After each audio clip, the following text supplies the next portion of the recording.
Hello friends, अस्सलाम वालेकुम। कैसे हैं आप सब? आई होप अच्छे होंगे आप लोग भी और अपने अपने कामों में बिजी भी होंगे। और जो गार्डनिंग करते हैं तो उन्हें तो बहुत काम होता है गार्डन में, और ढेरों काम होते हैं रोज़ ही। तो देखिए, ब्यूटीफुल से खिले हुए फ्लावर हमारे गार्डन के, और बहुत तेज़ धूप में टेरेस पे रखे हुए हैं सारे प्लांट्स। और देखिए, बहुत ही अच्छे से फ्लावरिंग भी कर रहे हैं और हेल्दी भी हैं, हरे भरे। तो हम घर के ही बने हुए ऑर्गेनिक फर्टिलाइज़र, लिक्विड फर्टिलाइज़र और ऐसे ही जो ड्राई फॉर्म में होता है वो ऐसे ही डालते रहते हैं। तो देखिए, बहुत ही अच्छे से इनमें फ्लावरिंग भी होने वाली है। ये मधुकामनी है, बहुत ही अच्छे से खिला हुआ है, मतलब खिलने वाला है। गुच्छों में इनमें कलियां हैं जो फ्लावरिंग पे आने वाली हैं एकदम 1 ही 2 दिन के अंदर। और बहुत ही अच्छा हमारा हेल्दी माशाल्लाह ये प्लांट।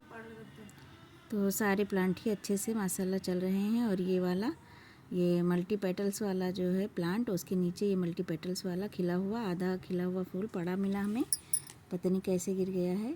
इसमें हमने फर्टिलाइज़र भी नहीं डाला है, सारे में डाला था और प्रूनिंग भी कर दी थी। इसकी हमने प्रूनिंग भी नहीं की थी और उसमें फिर से कलियां आ गई थी ढेरों, तो फिर हमने बाद में किया ही नहीं। तो इसमें हमें कुछ फर्टिलाइज़र डालना है, क्योंकि प्रूनिंग और फर्टिलाइज़र इसमें नहीं किया था। और सारे फ्लावर बहुत ही अच्छे से खिल रहे हैं। और ये कटिंग जो हमारी बड़ी हो गई है, इसमें रोज़ फ्लावर खिलते हैं हिबिस्कस के। और ये भी सब कटिंग से लगा हुआ है। जो भी ये ग्लाडिया वगैरह खिल रहे हैं, ढेरों खिल रहे हैं इस टाइम। और ग्लाडिया की ढेरों कटिंग लगाई थी, तो सारी ही कटिंग लग जाती है इसकी। और देखिए, ये छोटे छोटे खिल रहे हैं मिर्ची वाले हिबिस्कस। हिबिस्कस का तो टाइम ही है, सीज़न ही है, गर्मियों में बहुत अच्छे से खिलते हैं हिबिस्कस के फ्लावर।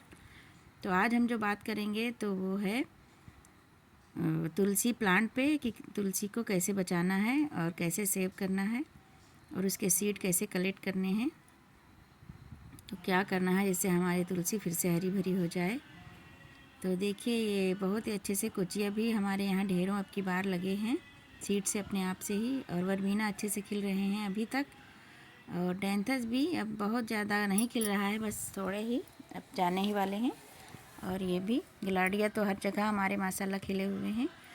और जैबीना हॉली हॉक भी, अब उसकी सीड कलेक्ट करनी है हमको। और ये गिलाडिया तो सारे ही कटिंग से हमारे रेडी हैं, बहुत ही अच्छे से फ्लावरिंग करते हैं, भर भर के पूरा गमला ही भरा होता है फ्लावर से। तो ये अलमंडा का जो प्लांटर है हमारा, तो उसकी ग्रोथ थोड़ा रुकी हुई हमें लग रही है, पत्तियां भी पीली हो रही हैं। तो तुलसी का जो प्लांट है वो बड़ा है, बड़ा हो गया है। सीड डाले थे इसमें तो ढेरों प्लांट लगे थे, तो हमने उसको कई जगह शिफ्ट कर दिया था, ट्रांसप्लांट कर दिया था। तो अब हम अलमंडा पे हमें लग रहा है कि ग्रोथ रुकी हुई है, तो उसको हमें कट करना है। सारे सीड उसके कलेक्ट करने हैं, ढेरों सीड उस पर आ गए हैं, इसीलिए शायद अलमंडा पे असर है, कुछ ग्रोथ रुकी हुई है, दिक्कत आ रही है। तो इसको हम सीड सारा कलेक्ट कर लेंगे। तो जब इस पर सीड बनता है तो हमें जब पौधों को हरा भरा रखना होता है तो सीड हटाते रहना होता है। और जब सीड की ज़रूरत होती है तो सीड हम छोड़ देते हैं। तो जब ये ब्राउन से हो जाते हैं, सीड पक जाती हैं, अच्छे से मैच्योर हो जाती हैं, तो हमें इसे कलेक्ट कर लेना चाहिए। तो आज हम इसको सारा ही कट कर लेंगे, सारे सीड कट कर लेंगे, हम तोड़ लेंगे। पिंच कर सकते हैं या फिर सीज़र की मदद से इसको कट कर सकते हैं। तो बहुत मज़बूत हो गए हैं, मैच्योर हो गए हैं, ये सीड बन के रेडी हैं। तो इन्हें नहीं निकालेंगे तो हमारा तुलसी भी मर जाएगा और अलमंडा भी अच्छे से ग्रोथ नहीं हो पा रही है। और ये तो माशाल्लाह बहुत अच्छा है, ये चंपा है, बहुत ही खूबसूरत प्लांट होता है, इसे ज़रूर लगाएं अपने गार्डन में। और ट्री जैसे बन जाता है, बहुत अच्छा लगता है। तो सारा ही हम इसको तोड़ लेंगे। तो इसे कहीं भी हम डाल सकते हैं, किसी भी गमले की मिट्टी में या ग्रो बैग में, तो हमें ढेरों प्लांट भी मिल जाएंगे और हम हर जगह लगा देंगे। तो सारे तो ख़त्म नहीं होंगे एकदम से, कुछ ना कुछ बच जाते हैं, यही फ़ायदा होता है हर जगह लगाने से, कई सारे प्लांट लगाने से। तो जब भी कोई प्लांट हम लोग लगाएं तो उसे 1 से 2 मल्टीप्लाई करते रहें, ताकि हमारे गार्डन से वो प्लांट ख़त्म ना होने पाए।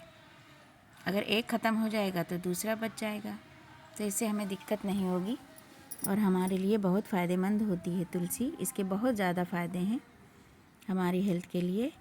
इसकी जो है काली चाय बहुत ही अच्छी, बहुत फ़ायदेमंद होती है। नींबू वाली ग्रीन टी इसकी बनाते हैं हम लोग, तो फिर हाथ से तोड़ रहे थे तो नहीं हो पा रहा था सही से, मजबूत है ये। तो हमने कैंची की मदद ली है, उससे कट कर रहे हैं। तो बहुत बड़ा सा प्लांट हो गया था, तो हम इसको एकदम छोटा से कर देंगे तो अच्छे से ये ग्रो करेगा। तो सारा ही कट कर दिया है। और देखिए अब ये अलमंडा है जो इसकी ग्रोथ पे कुछ असर होगा, अच्छे से करेगा। ये पत्तियां तो आ गई थी, सूट्स निकले थे, बारीक से पत्तियां भी आ गई हैं, लेकिन उससे आगे नहीं बढ़ रही हैं पत्तियां, इसकी ग्रोथ रुकी हुई है। तो ये इसको हेल्दी रखने के लिए अलमंडा पे भी अच्छे से ये काम करेगा। ये हल्दी है तो बहुत ही फ़ायदा करेगा, हमारी तुलसी को भी हरी भरी कर देगा। और जो अलमंडा में दिक्कत है तो उसमें भी बहुत फ़ायदा करेगा, उसकी ग्रोथ पे भी। जब मिट्टी में हमारे कोई दिक्कत हो या प्लांट पे कोई दिक्कत हो तो हम हल्दी का ही यूज करते हैं, और जब मिट्टी बनाते हैं तब भी हम हल्दी मिलाते हैं। देखिए इसको नहला देना है बहुत अच्छे से, तुलसी को पूरा ऊपर से सावरिंग कर देना है। हाथों से हमने किया है, नीचे से हम शावर बॉटल लाना भूल गए थे, स्प्रे बोतल भूल गए थे लाना, तो इसीलिए हाथ से नहला दिया है प्लांट को। तो बहुत ही अच्छा ये काम करेगा, हमारे जो मिट्टी है और जो प्लांट है सभी में बहुत ही अच्छे से काम करता है। हल्दी हमारे प्लांट के लिए बहुत अच्छी होती है। तो जब भी हम मिट्टी बनाते हैं तो हल्दी ज़रूर डालते हैं, और अगर बीच में कोई दिक्कत होती है तब भी हल्दी पानी में घोल के डाल देते हैं, ऐसे सूखा 1 चम्मच डाल देते हैं और फिर मिट्टी मिला देते हैं, गुड़ाई कर देते हैं।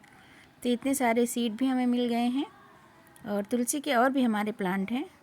और देखिए इसकी कटिंग भी हमने कर दी थी, तो इसकी पत्तियां भी रख लेंगे तोड़ के, और काम आएगी, चाय में डाल देंगे, दूध वाली चाय में भी हम डाल देते हैं, अच्छी लगती है हमें। इसके फ़ायदे जो इतने सारे होते हैं इसीलिए फेंकते नहीं हैं। और देखिए ग्लाडिया की ढेरों कटिंग हम लगाते रहते हैं, छोटी बोतल में भी और बड़े प्लांटर में भी। तो देखिए छोटी बोतल में कितनी ढेरों कलियाँ हैं इस कटिंग में, और इस गमले में तो विंटर में छोटी सी कटिंग लगा दी थी। तो देखिए आज इतना बड़ा प्लांट बन गया है, और बहुत घना सा, और ढेरों कलियां हैं और फ्लावरिंग भी है। और ये चाइनीज़ ऑयलेट तो बहुत ही खूबसूरती बिखेर रहे हैं इस टाइम गार्डन में, बहुत प्यारे इसके फ्लावर होते हैं। देखिए कितना प्यारा कलर है, और इसमें सीड भी बन रहे हैं जो हम देख के चौंक गए हैं, पहली बार देखा है। और ग्लाडिया में देखिए हर जगह हमने कटिंग लगाई हुई है और इसमें फ्लावरिंग हो रही है। तो फ्रेंड ये चाइनीज़ ऑयलेट में हमने पहली बार देखा है, जबकि हमारे पास कई सालों से है ये, और इसमें फली भी बनने लगी है फ्लावरिंग के बाद, वो अभी आपको दिखाएंगे। और ये नया प्लांट है हमारे गार्डन में, गुल दोपहरी का, जो सीड से लगाए थे तो एक ही प्लांट बच पाया था, बरसात में लगाया था। और इसकी ये भी कटिंग से रेडी हुआ है, बहुत बड़ा से प्लांट हो गया ग्लाडिया का। तो हमने कई जगह ग्लाडिया की कटिंग लगाई थी, तो सभी बहुत बड़े बड़े से प्लांट हो गए हैं और ढेरों फ्लावरिंग हो रही है। और ये बोगनवेलिया जो कटिंग आप लोगों से शेयर की थी रिपोर्टिंग, तो बहुत ही अच्छे से फ्लावरिंग पे आ गया है। और हमारा ये लेंटाना का प्लांट, ये भी इसमें छोटी छोटी बड्स बनने लगी हैं। तो फ्रेंड्स कैसी लगी हमारी वीडियो तो कमेंट्स में ज़रूर बताना, फिर मिलते हैं अगली वीडियो में। थैंक्स फॉर वॉचिंग, अल्लाह हाफिज़।